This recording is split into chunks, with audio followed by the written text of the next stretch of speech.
The alarm bells echoed through every corridor of the Harmony's Edge station. Red lights flashed against the white walls as crew members rushed to their positions. Today was the day they had been preparing for over 6 months. Today they would bring aboard one of the most dangerous creatures in the known galaxy. Han Ji-woo stood in the observation deck, watching the cargo ship approach through the massive viewing window. His hands were steady as he held his datapad, but his heart beat faster than usual. He had studied the Vorak species for 3 years, reading every report, watching every video, analyzing every incident. On paper, they were unstoppable killers. 12 feet tall, covered in black scales harder than steel. With 6 glowing eyes and claws that could tear through metal. They had killed hundreds of people across a dozen star systems. But Ji-woo saw something else in those reports. Something everyone else missed. Captain Velrith clicked into the room, his insect-like legs making sharp sounds on the floor. His compound eyes reflected the red emergency lights. The transport has docked. The creature is still sedated, but we must move quickly. Dr. Norum wants everyone at their stations. Ji-woo nodded and followed the captain toward the cargo bay. Other crew members pressed themselves against the walls as they passed, their faces showing fear. Everyone on the station knew what was coming aboard. Some had argued against it. Some had requested transfers. But the Galactic Conservation Council had made their decision. The Vorak's homeworld was being terraformed by mining corporations. The species needed protection, even if that species had killed more sentient beings than any other predator in recorded history. The cargo bay doors opened with a hiss. Inside, a massive containment pod sat in the center of the room, surrounded by armed guards. Park Min-ho, the security chief, stood closest to the pod with his weapon ready. He was a tall man with sharp eyes that missed nothing. When he saw Ji-woo, he shook his head slightly. "I still think this is a mistake," Min-ho said. "We're bringing death onto this station. We're bringing a living creature that needs help," Ji-woo replied quietly. Dr. Norum fluttered down from the upper platform, his feathered body landing gracefully beside them. The avian scientist clutched his datapad with trembling wings. "The sedation will wear off in approximately 40 minutes. We need to transfer the specimen to maximum security containment immediately. No delays, no mistakes. This creature has a threat rating of 10 out of 10. Ji-woo watched as the engineering team attached magnetic clamps to the containment pod. Through the small viewing port, he could see something massive and dark inside. The Vorak was curled up unconscious, but even in sleep it looked terrifying. Its scales seemed to absorb light, making it look like a hole in reality. Its 6 eyes were closed, but Ji-woo could see the shape of them beneath the lids. The transfer took 30 minutes.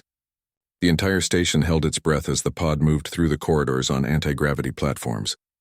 Guards followed with weapons raised. Scientists monitored vital signs. Engineers checked every seal and lock 3 times. When the pod finally reached the maximum security containment unit in the lower levels, everyone breathed a little easier. The containment unit was a cube of reinforced transparent aluminum, 20 feet on each side. The walls could withstand plasma fire. The floor had built-in tranquilizer systems. Escape was impossible. They had built this cell specifically for the Vorak, spending millions of credits to make it perfect. Ji-woo stood in the observation corridor as they opened the pod remotely and released the creature into the cell. The Vorak slid out like liquid shadow, still unconscious. Up close, it was even more impressive than the videos had shown. Its body was pure muscle beneath those dark scales. Each claw was as long as Ji-woo's forearm. Its tail, thick as a tree trunk, had ridges of bone running along its length. "Magnificent," Ji-woo whispered. "Deadly," Min-ho corrected, standing beside him. "Don't forget that." Dr. Norum checked his instruments. "Vital signs are stable. The sedation is wearing off on schedule. Everyone not essential should leave the area immediately." Most of the crew hurried away, happy to put distance between themselves and the predator. Minho stayed at his post. Dr. Norum remained to monitor the situation, and Ji-woo stayed because he needed to see what happened next. 20 minutes later, the Vorak began to wake. Its 6 eyes opened one by one, glowing like amber coals in the darkness of its face. The creature's head lifted slowly, and for a long moment it simply looked around the cell. Then it stood, rising to its full 12-foot height. Even Min-ho took a step back instinctively. The Vorak turned its head and saw them watching through the transparent wall. All 6 eyes focused on Ji-woo. For a moment, nothing happened. Then the creature opened its mouth and roared. The sound was unlike anything Ji-woo had ever heard. It wasn't just loud, it vibrated through his bones, shook his organs, made his teeth ache. It was the sound of rage and power, the sound of something that had never known fear. The roar lasted 10 seconds, and in those 10 seconds, Jiwoo understood why people across the galaxy feared the Vorak. But he also noticed something else. The creature's pupils were dilated. Its tail lashed back and forth in a specific pattern. Its claws dug into the floor not in preparation to attack, but to anchor itself. These weren't signs of aggression. These were signs of stress. The Vorak charged the wall. It slammed into the transparent aluminum with tremendous force. The wall held, but the impact sounded like thunder. Again and again, the creature threw itself against the barrier. Cracks appeared, then faded as the self-healing material repaired itself. "Tranquilize it," Dr. Norum shouted. "Before it breaks through." "Wait," Jiwoo said. "Look at the pattern. It's not trying to escape. It's..." The Vorak roared again, and this time Jiwoo heard something different in the sound. Not rage, desperation. Minho activated the tranquilizer system. Gas flooded the cell. The Vorak fought against it, but within minutes, the creature collapsed to the floor, unconscious once more. That evening, Jiwoo sat alone in his quarters, reviewing the security footage from the Vorak's capture on its homeworld. He watched the scene over and over, paying attention to details others had ignored. The capture team had found the Vorak in a rocky canyon. They had used long-range tranquilizers, hitting it with enough sedative to drop an elephant. But just before the Vorak fell unconscious, it had turned its body in a specific direction. Its tail had curled around something, and in the thermal imaging, Jiwoo could see heat signatures behind a pile of rocks. Small heat signatures, 3 of them. He sat back in his chair, his hands shaking slightly. Now he understood. The Vorak hadn't been hunting when they found it. It had been protecting its young, and they had taken a mother from her children. Jiwoo looked at his reflection in the dark screen. He knew what he had to do. The question was whether anyone would listen. Captain Velrith wanted the creature sedated permanently. Dr. Norum wanted it studied from a distance. The Galactic Council wanted results, not problems. But somewhere on a rocky moon, 3 baby Voraks were alone and defenseless. And here on this station, their mother was dying of a broken heart, one roar at a time. Jiwoo made his decision. Tomorrow he would begin trying to reach the unreachable. He would try to communicate with a creature that everyone said could not be communicated with. He would try to help a monster that everyone said could not be helped, because he had learned long ago that there are no monsters. Only misunderstood souls crying out in the darkness. Jiwoo stood outside Captain Velrith's office, waiting for permission to enter. He had barely slept the night before. His mind kept returning to those 3 small heat signatures on the thermal imaging, 3 babies left alone on a death world, waiting for a mother who would never return. The door opened. Captain Velrith sat behind his desk, his insect body perfectly still. "You requested this meeting, Jiwoo. Make it quick. We have a crisis situation with the specimen." "That's what I want to talk about," Jiwoo said, stepping inside. "I've reviewed the capture footage. The Vorak was protecting her nest when we took her. She has offspring back on Krelva." The captain's compound eyes reflected no emotion. "That is unfortunate but irrelevant. The creature is too dangerous to return. It has already injured 2 guards during transport. Dr. Norum recommends permanent sedation." "She's grieving," Jiwoo said. "She's a mother separated from her children. Of course she's aggressive. We need to send a team back to retrieve the young." "Absolutely not. The cost would be tremendous and the risk unacceptable. This discussion is over." Jiwoo felt frustration building in his chest, but he kept his voice calm. "Then let me observe her. Give me 1 week. If I can't make progress, you can proceed with permanent sedation." Captain Velrith was silent for a long moment. Finally, he clicked his mandibles together. 3 days. You may observe from the corridor only. Do not enter the containment unit. Do not interfere with Dr. Norum's research protocols. And if the creature shows any sign of breaking containment, we will terminate it immediately. "Thank you, Captain." "Don't thank me yet. You're trying to understand something that cannot be understood. The Vorak are killers. That's all they are. And all they will ever be." Jiwoo left the office and went straight to the observation corridor outside the Vorak's cell. Through the transparent wall, he could see the creature lying in the corner, its massive body pressed against the far side of the containment. Its 6 eyes were open, staring at nothing. Lee Hanna, a young scientist with bright eyes and quick movements, was already there with monitoring equipment. She looked up when Jiwoo arrived. "Oh, good, you're here. I heard you got permission to observe. Dr. Noram is not happy about it." "I know," Jiwoo said, settling into a chair near the window. "How is she doing?" "Not well. She hasn't eaten since she woke up. Her stress hormones are extremely elevated. Her body temperature drops every few hours, which indicates depression in her species. Dr. Noram says if this continues, she'll be dead in a week." Jiwoo pulled out his data pad and began taking notes. The Vorak didn't move. She just stared at the wall with those glowing amber eyes. Occasionally, her tail would twitch, but otherwise she was perfectly still. Hours passed. Hana left to attend other duties. Park Minho stopped by to check security systems. Dr. Noram came twice to review the medical monitors, each time shaking his head with concern. But Jiwoo stayed, watching, waiting, trying to understand. On the second day, something changed. Jiwoo arrived early in the morning and found the Vorak pacing. She moved along the walls of her cell in a specific pattern, her claws clicking against the floor. Every few minutes, she would stop and make a sound, a low rumbling that was different from her roar. It almost sounded like a call, like she was looking for something. Jiwoo recorded everything. He noted the pattern of her movement, the frequency of her calls, the way her pupils dilated when she faced certain directions. He began to see structure in what everyone else saw as random aggression. On the second evening, exhaustion finally caught up with him. Jiwoo sat in his chair near the observation window, his datapad forgotten on his lap. Without thinking, he began to hum. It was an old song his grandmother had taught him, a Korean lullaby about the moon watching over sleeping children. The melody was soft and repetitive, something that had comforted him when he was young and scared. He didn't notice at first that the Vorak had stopped pacing. He didn't see her massive head turn toward the sound. But when he looked up, the creature was standing at the transparent wall directly in front of him. All 6 of her eyes were focused on his face. Her mouth was closed. Her claws were retracted, and for the first time since her capture, she wasn't roaring or trying to break free. She was listening. Jiwoo's breath caught in his throat.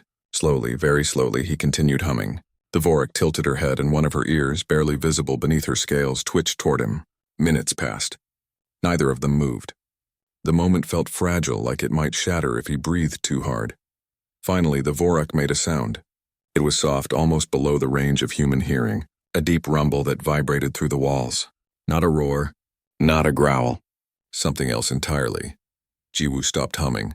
The Vorak watched him for another moment, then slowly backed away and lay down in the center of the cell. But this time she faced toward him. This time her eyes stayed open and aware. The next morning, Dr. Noram was furious. "You made direct visual contact with the specimen. You used auditory stimulation without authorization. This is completely against protocol." She responded, Jiwoo said calmly. For the first time, she showed behavior that wasn't aggressive or depressive. "That's progress. That's dangerous," Dr. Noram snapped. "The Vorak may be studying you, learning your pattern so it can attack more effectively when the opportunity comes." But Minho, who had been reviewing the security footage, spoke up. Actually, the creature's stress hormones dropped significantly during the interaction. Her heart rate stabilized. Whatever Jiwoo did, it calmed her down. Dr. Noram ruffled his feathers in agitation but couldn't argue with the data. "Fine, continue your observations. But no physical contact. The transparent wall stays between you at all times." Over the next day, Jiwoo established a routine. He would sit by the window in the morning and hum the lullaby. The Vorak would approach and listen. He would talk to her softly, describing what he saw in her behavior, what he understood about her situation. He knew she couldn't understand his words, but tone mattered. Connection mattered. He also convinced Hana to help him analyze the Vorak's biology more carefully. They ran genetic scans, hormone tests, brain activity measurements. What they found surprised everyone. "Look at this," Hana said, pulling up data on her screen.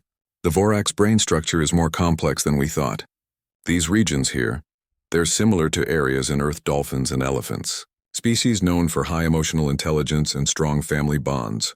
And here," Jiwoo added, pointing to another scan, "recent pregnancy markers. She gave birth within the last 3 months. Her body is still producing hormones related to maternal care." They presented their findings to Dr. Noram, who studied the data with his sharp avian eyes. For the first time, the scientist looked uncertain. "If this is accurate, we may have misunderstood the Vorak species entirely. But it doesn't change the situation," We cannot return her to Krelva. The council won't authorize it. That night, Jiwoo sat by the observation window long after his shift ended. The Vorak lay in her usual spot, watching him with those amber eyes. He thought about her children alone in the rocks, waiting.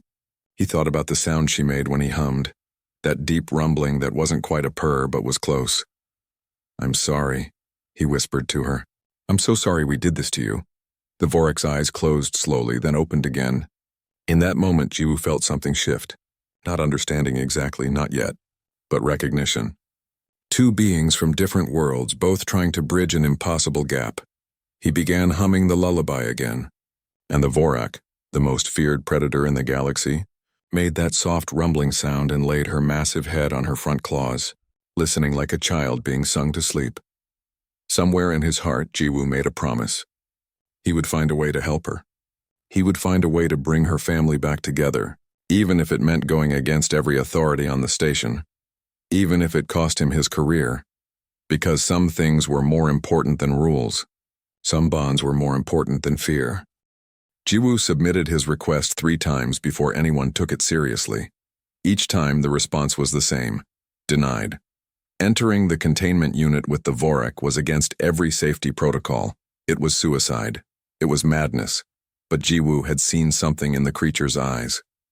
He had heard that soft rumbling sound. He knew that somewhere beneath the scales and claws and reputation, there was an intelligence trying to communicate, and communication required more than watching through a wall. On the 4th day of his observation period, someone unexpected visited him at the observation corridor. Choi Doyen was the station administrator, a man in his 50s with gray hair and tired eyes. He rarely left his office, preferring to manage the station through data screens and reports. But today, he stood next to Jiwoo, looking at the Vorak with an expression that was hard to read. "I've been watching the security feeds," Doyen said quietly. "What you've done with the creature is remarkable." "I haven't done anything yet," Jiwoo replied. "Not really. You've kept her alive. Dr. Noram predicted she would die within a week. It's been 4 days and her condition has stabilized. That's not nothing." Doyen pulled out his data pad. "I've been reviewing the regulations. There's a clause for behavioral enrichment protocols. It allows supervised direct interaction with contained specimens if 3 conditions are met. The specimen shows signs of intelligence. The specimen responds positively to remote contact, and a qualified expert supervises the interaction." Jiwoo turned to look at Doyen. "Are you saying—" "I'm saying there's a legal way to do what you want to do. It will require protective equipment, safety measures, and Dr. Noram's very reluctant supervision. But it's possible." Hope flared in Jiwoo's chest. "Why are you helping me?" Doyen smiled sadly. "Because I've spent 30 years managing stations and following protocols, and I've watched good ideas die because everyone was too afraid to try something new. You're not afraid. That's rare. Don't waste it." The preparation took 2 days. They fitted Jiwoo with a protective suit made of reinforced materials that could theoretically withstand a Vorak's claws, though nobody wanted to test that theory. They installed additional sedation systems in the cell. They set up emergency extraction protocols. Dr. Noram protested every step of the way, but Doyen's interpretation of the regulations was technically correct, and the scientist had no choice but to cooperate.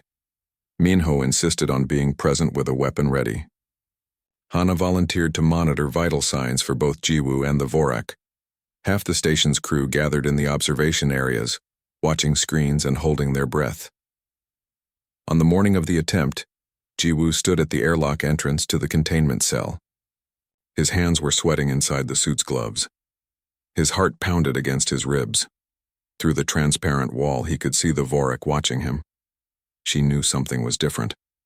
All 6 of her eyes tracked his movements as he checked his equipment one final time. "Last chance to change your mind," Minho said. "Nobody will think less of you if you walk away." "I will," Jiwoo replied. He stepped into the airlock. The door sealed behind him with a hiss. The inner door began to open. The Vorak rose to her feet immediately. She was even more imposing up close, without a wall between them. Her shadow fell across Jiwoo like a blanket. Her breath made the air shimmer with heat. Every instinct in Jiwoo's body screamed at him to run, to escape, to get away from this apex predator. He stayed still. He remembered everything he had learned watching Earth animals. Predators responded to fear, to quick movements, to signs of prey behavior. He needed to be something else. Not prey, not predator. Something different. The Vorak took a step toward him. Her claws clicked on the metal floor. Jiwoo could hear her breathing, deep and powerful. She lowered her massive head, bringing her 6 eyes level with his. They stared at each other for what felt like an eternity. Then Jiwoo did something nobody expected. He began to hum. The same lullaby he had hummed through the wall. The same soft, repetitive melody that had calmed her before. The Vorak's pupils dilated. Her head tilted slightly. That deep, rumbling sound started in her chest, vibrating through the air between them. Not a purr, not exactly, but close. So close. Slowly, carefully, Jiwoo raised one hand. Palm open. Fingers relaxed. A universal gesture of peace among countless species. The Vorak watched the hand rise. Her nostrils flared as she scented the air. Then, moving with surprising gentleness for something so large, she leaned forward and pressed her scaled snout against his palm. Her scales were warm. They felt like smooth stone that had been sitting in the sun. Jiwoo could feel the creature's pulse through them, strong and steady. He kept humming, kept his hand still, let her control the interaction. The Vorak closed 4 of her 6 eyes. The rumbling sound grew louder. Outside, in the observation areas, people watched in stunned silence. Dr. Noram's datapad slipped from his wing and clattered to the floor. Minho lowered his weapon slightly, his mouth open in shock. Jiwoo spent 30 minutes in the cell that first day. He didn't try to touch the Vorak again. He simply stood in her space, humming occasionally, moving slowly, showing her that he meant no harm. The creature circled him once, scenting him from every angle but never with aggression. When it was time to leave, Jiwoo backed toward the airlock. The Vorak watched him go, and when the door closed, she made a sound. A short, sharp call, not a roar, a question. "I'll come back," Jiwoo said, though he knew she couldn't understand the words. "I promise." Over the next week, Jiwoo entered the cell every day. Each time the Vorak was calmer. Each time they established new boundaries and new understanding. He brought her food and sat with her while she ate. He discovered she liked when he scratched the scales behind her ears, a spot she couldn't reach herself. She showed him a wound on her side that hadn't healed properly, and he was able to treat it with medical supplies. Most importantly, he learned that the rumbling sound she made was indeed similar to a purr. It meant contentment, safety, peace. She made it whenever he was near, a constant vibration that filled the cell with warmth. Lee Hanna ran continuous tests on the Vorak's biology. What she found changed everything. The Vorak have specialized organs that produce and respond to low-frequency vibrations. They use it for communication, for bonding, for soothing their young. It's their primary social mechanism. We've been treating them as mindless killers, but they're actually deeply social creatures. Then why have they killed so many people? Dr. Noram asked, though his tone was less accusatory now. "Fear," Jiwoo said simply. "They were afraid, and they defended themselves. Nobody ever tried to communicate with them properly. Nobody ever showed them gentleness." Word of Jiwoo's success spread through the station and beyond. Ambassador Kratok, a reptilian diplomat from the Galactic Council, arrived to witness the phenomenon personally. He stood in the observation corridor, watching as Jiwoo sat in the cell with the Vorak's massive head resting in his lap. The creature's eyes were half closed, and that deep purring sound filled the air. "Extraordinary," the ambassador said. "In 300 years of galactic civilization, nobody has ever tamed a Vorak. And this human does it in less than 2 weeks." "He didn't tame her," Hanna corrected gently. "He befriended her." There's a difference. That night, Jiwoo sat in his quarters, exhausted but happy. His datapad showed messages from scientists across the galaxy wanting to know his methods, but he barely read them. His mind was on the Vorak, alone in her cell. She was healthier now, eating regularly, showing interest in her surroundings. But something was still missing. She would still make that calling sound sometimes, the one that meant she was looking for something. Her children. She was still calling for her children. Jiwoo pulled up the original capture footage one more time. He enhanced the thermal imaging, focusing on those 3 small heat signatures. Baby Vorax, hidden in the rocks, waiting for their mother. How long could they survive on their own? Days? Weeks? He made a decision. Tomorrow he would push harder for a rescue mission. He would use his new relationship with the Vorak as evidence that the species deserved more than fear and abandonment. He would make the council listen, because he had learned something important over these past days. Humans had spent thousands of years learning to communicate with other species on Earth. Wolves became dogs. Wild cats became companions. Horses, birds, even dangerous predators like lions and bears could form bonds with humans under the right circumstances. That wasn't magic. It was empathy. It was patience. It was the willingness to see past fear to the living being underneath. And if humans could do it on Earth, they could do it in the stars. They just had to try. The news arrived without warning. A military cruiser appeared at the edge of the station's space, and with it came Admiral Torvan. The Admiral was a thick-bodied amphibian with cold eyes and a reputation for getting what he wanted. He brought with him 12 armed soldiers and 3 military scientists. Jiwoo first learned about it when Minho grabbed his arm in the corridor. "We have a problem. The military is here, and they want access to the Vorak." They rushed to the command center where Captain Velrith was in a heated discussion with the Admiral. Admiral Torvan's skin glistened under the lights as he spoke in a deep, croaking voice. "The creature has demonstrated the ability to be controlled by human interaction. This makes it a potential military asset. The Galactic Defense Force is authorized to study any specimen that shows tactical value.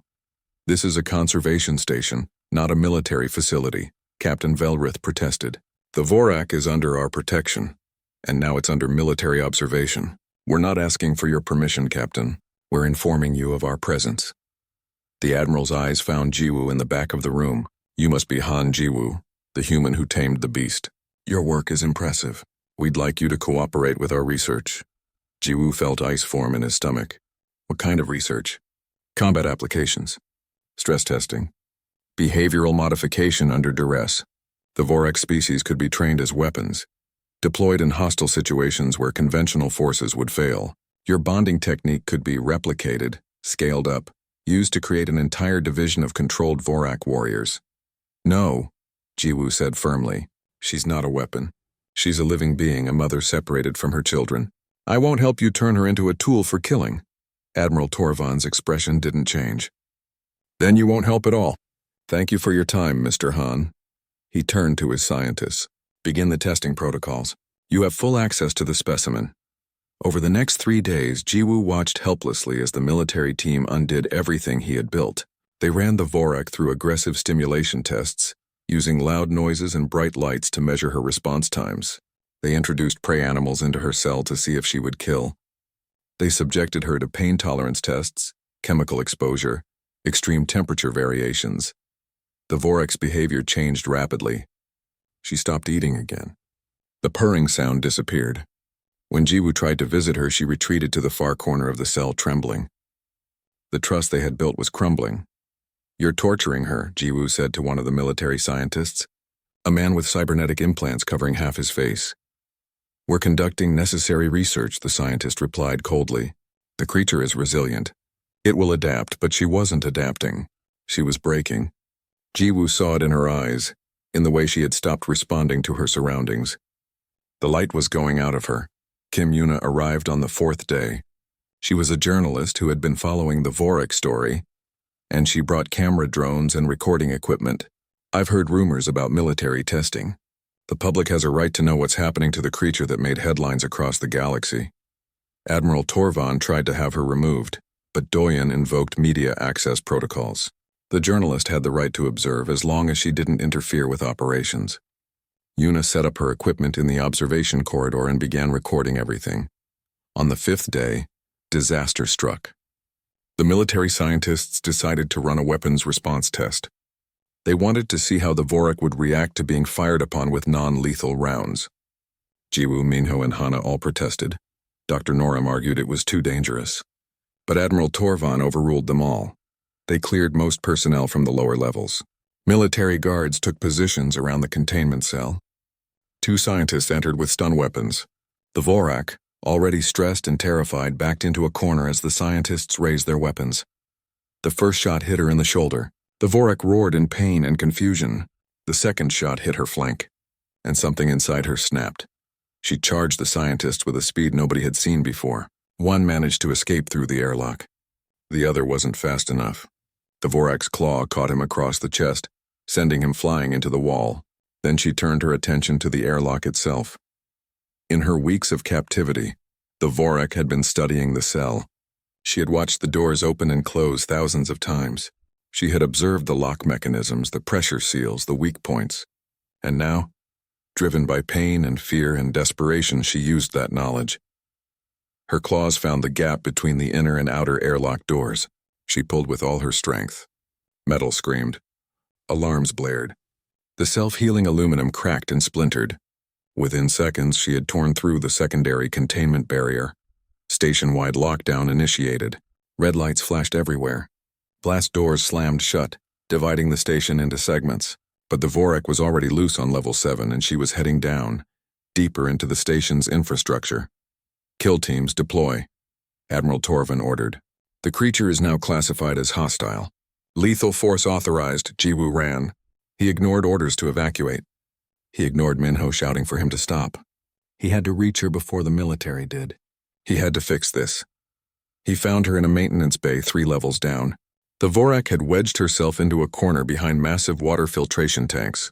She was bleeding from multiple wounds where weapons fire had caught her during her escape. Her breathing was labored. All 6 eyes tracked Jiwoo as he entered the bay, and for the first time he saw fear in those eyes. Real primal fear. "Hey," Jiwoo said softly, his voice barely audible over the alarm klaxons. "It's me." "It's okay. You're okay." The Vorak made a sound, a weak version of that calling cry.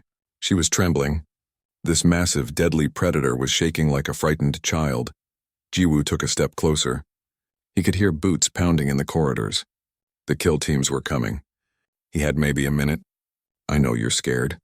I know they hurt you. I'm sorry. I'm so sorry we did this to you." He began to hum. The lullaby. The same one he had hummed when they first connected. His voice cracked with emotion, but he kept going. The Vorak's trembling slowed. Her pupils dilated. Recognition sparked in her eyes. Jiwoo took another step, then another. He removed his jacket slowly and held it out, letting her scent it. "Remember me? Remember when it was just us and everything was calm and you could purr?" The rumbling sound started, faint and broken, but there. The Vorak's massive head lowered toward him. The bay doors exploded open. Minho burst in, weapon raised, followed by 3 military soldiers. "Jiwoo, get away from it!" "No," Jiwoo said firmly, positioning himself between the Vorak and the soldiers. "She's terrified, not aggressive. She's cornered and hurt, and she's just defending herself. Lower your weapons." "We have orders," one of the soldiers said. "I don't care about your orders. She's a living being. She deserves compassion, not execution." Minho looked at Jiwoo, then at the Vorak behind him, then back at Jiwoo. Slowly, he lowered his weapon. "Stand down," he told the soldiers.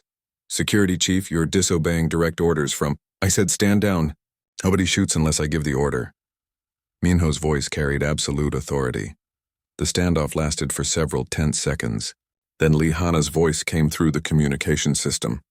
"I've got Captain Velrith and Ambassador Kratok on emergency channel. They're ordering an immediate ceasefire. No shots are to be fired at the Vorak unless human life is in immediate danger."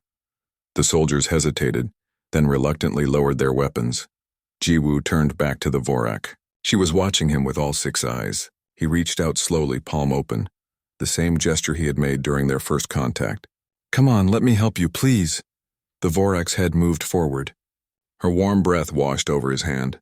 Then, gently, she pressed her snout against his palm. The rumbling purr grew stronger, filling the maintenance bay with that deep vibration of trust and connection. Jiwoo felt tears on his face. "There you are. There's my friend." Behind him, Minho spoke quietly into his comm unit. "Medical team to Maintenance Base 7. We need treatment for a wounded Vorak, and someone tell Admiral Torvan his experiment is over." The medical team worked for 6 hours treating the Vorak's wounds. She let them touch her, let them clean and seal the injuries because Jiwoo sat beside her the entire time, humming softly and stroking the scales on her head. When they finished, she was moved to a larger, more comfortable containment area. No more transparent aluminum walls, no more maximum security protocols, just a space where she could rest and heal. Jiwoo refused to leave her side. He slept on a cot in the observation room, waking every few hours to check on her. Hana brought him food that he barely ate. Minho stationed himself at the door, making sure nobody from the military team got anywhere near the Vorak without explicit permission. Admiral Torvan tried to reassert control, but Kim Yuna's footage had already been transmitted across the galaxy. Billions of people watched the video of military scientists torturing the Vorak, of her desperate escape, of Jiwoo standing between her and the kill teams. Public outrage was immediate and intense. The Galactic Council received so many complaints that their communication systems crashed. Ambassador Kratok arrived at the containment area on the second day after the crisis. He stood beside Jiwoo watching the Vorak sleep. Her breathing was steady now, her wounds healing. The Council has made a decision, the ambassador said. Admiral Torvan's research program is shut down. He and his team are being recalled. The Vorak will remain under the protection of this station, and you will continue as her primary caretaker. That's not enough, Jiwoo said quietly. I know, which is why the Council is also authorizing a rescue mission to Krelva. We'll retrieve her offspring and bring them here. Jiwoo turned to stare at the ambassador. You're serious? Completely. Your work has proven that the Vorak species has been profoundly misunderstood. If they're social creatures with strong family bonds and high emotional intelligence, then our entire classification system needs to be revised. And that starts with reuniting this mother with her children. 3 weeks later, a specialized rescue team landed on Krelva. They used the thermal imaging data from the original capture to locate the nest. The baby Voraks were still alive, surviving on stored food and water their mother had cached. They were smaller than expected, about the size of large dogs with softer scales and disproportionately large eyes. The rescue team sedated them gently and transported them to the station. When the transport docked, Jiwoo was there with the mother Vorak. He had spent days preparing her, using scent samples from her young to help her understand what was happening. The moment the containment pods opened and the baby Vorak stumbled out, everything changed. The mother Vorak made a sound Jiwoo had never heard before, a complex series of chirps and rumbles and calls. The babies responded immediately, crying out and running toward her on unsteady legs. The reunion was beautiful and heartbreaking. The mother Vorak curled her massive body around her young, pulling them close with her tail. She licked them clean, checked them for injuries, made continuous purring sounds that seemed to comfort them. The babies climbed on her, burrowing into her scales, nursing from specialized glands on her underbelly that Jiwoo hadn't even known existed. Lihana wiped tears from her eyes. We almost killed her for being protective of her children. We're monsters. No, Jiwoo said gently.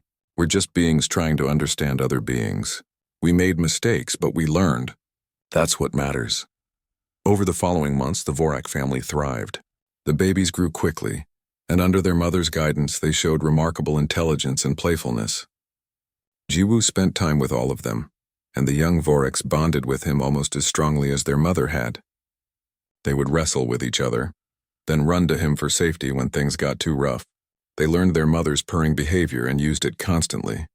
Scientists from across the galaxy came to observe and learn. Jiwoo's techniques were studied and documented. The understanding of the Vorak species was completely rewritten. They weren't mindless killing machines. They were apex predators, yes, but also devoted parents, social creatures with complex communication, beings capable of forming bonds across species barriers. The Galactic Council established new protocols for identifying sentient predator species. They created programs to study emotional intelligence in dangerous creatures before classifying them as threats. Dozens of species that had been marked for extermination were given new evaluations. Dr. Norum, who had been so skeptical at the beginning, became one of Jiwoo's strongest supporters.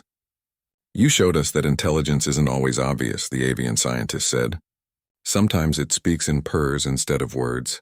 Sometimes it hides behind claws and fangs, but it's there, waiting for someone patient enough to look for it. 6 months after the reunion, preparations were complete for the Vorak family's return to Krelva. A protected reserve had been established on their homeworld, safe from mining operations and human interference. Other Voraks had been located and would be moved to the reserve as well, giving them a chance to rebuild their population in safety. On the day of departure, Jiwoo stood in the transport bay with the Vorak family. The mother approached him one last time, lowering her massive head until they were eye to eye. She made that soft rumbling purr, and Jiwoo felt it vibrate through his entire body. "You're going home," he told her, scratching behind her ears the way she liked. "You and your babies are going to be safe.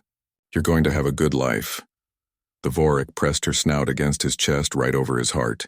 She held that position for a long moment, and Jiwoo understood. This was goodbye. This was thank you. This was a promise that she would remember him, always.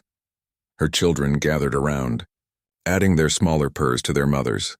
The sound was overwhelming, beautiful, a symphony of connection that transcended language and species. When they finally boarded the transport, Jiwoo watched from the observation deck as the ship pulled away from the station. He thought about everything that had happened. The fear, the connection, the crisis, the understanding. He thought about how humanity had spent thousands of years learning to communicate with other species on Earth, building bridges across the gap between human and animal. That ability, that strange human talent for empathy and patience and seeing past fangs to the soul underneath, had followed them to the stars. And maybe that was humanity's real gift to the galaxy. Not technology or weapons or conquest, but the willingness to sit with something dangerous and scared, to hum a lullaby until it felt safe enough to purr. Minho stood beside him, watching the transport disappear into the black. "You changed the galaxy, you know. The Council is already talking about revising first contact protocols for aggressive species. They're calling it the Han Protocol." "It's not really a protocol," Jiwoo said. "It's just kindness. It's just taking the time to understand instead of just reacting with fear." "Humans are good at that," Minho said. "Better than most species. You see a monster, and where everyone else sees teeth, you look for the reason behind the teeth." "Everyone can do that," Jiwoo replied. "They just have to try." Lee Hana joined them carrying a data pad. "You're getting hundreds of requests from other stations. Everyone wants you to consult on their aggressive specimen cases. There's a Kralax on Station 12 that's been killing handlers, a pack of Shrike beasts on the mining colony at Vega 9, even a deep space Leviathan that's been attacking ships." Jiwoo smiled. "Then I guess I should get to work." He thought about the Vorak family, safe on their homeworld now, raising their young in peace. He thought about all the other misunderstood creatures out there, labeled as monsters simply because nobody had taken the time to listen to their stories. And he thought about his grandmother's lullaby, the one she had sung to him when he was small and scared, a simple melody that had crossed billions of miles and thousands of years to calm the heart of a creature from another world. Sometimes the most powerful tool wasn't a weapon or a wall. Sometimes it was just a gentle hand and a willingness to understand. Sometimes it was teaching a predator how to purr. Jiwoo picked up his data pad and looked at the first request, a creature called a Narvik, classified as extremely dangerous, currently contained on a station near the Horsehead Nebula. The report said it had killed 6 handlers and showed no signs of being controllable, but Jiwoo had heard that before. He had heard it about the Vorak, and he had proven everyone wrong. "Tell them I'll be there in 3 days," he said, "and tell them to stop trying to control it. Just give me time to understand it," because that was the real lesson. You couldn't tame the wild things. You couldn't break them or force them into boxes. But you could meet them where they were. You could show them gentleness.